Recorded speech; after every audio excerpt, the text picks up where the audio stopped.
St. Louis Battlehawks. And you only know that because they were like the professional version of Iowa State for a while. Yeah, not wrong. Anthony Beck was their coach.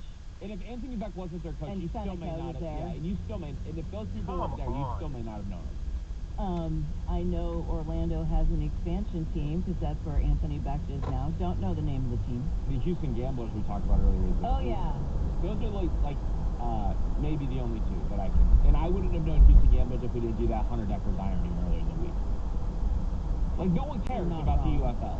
When I watch those games on TV, They suck. I feel bad for the fans that are there. Does that sound weird? I mean, like, they obviously knew what they were signing up for. They bought the ticket so they could have an entire section to themselves. And it's like, how many times does America have, like, some organization try and create an off-put spring or summer version of the NFL because America loves football and it's just failed?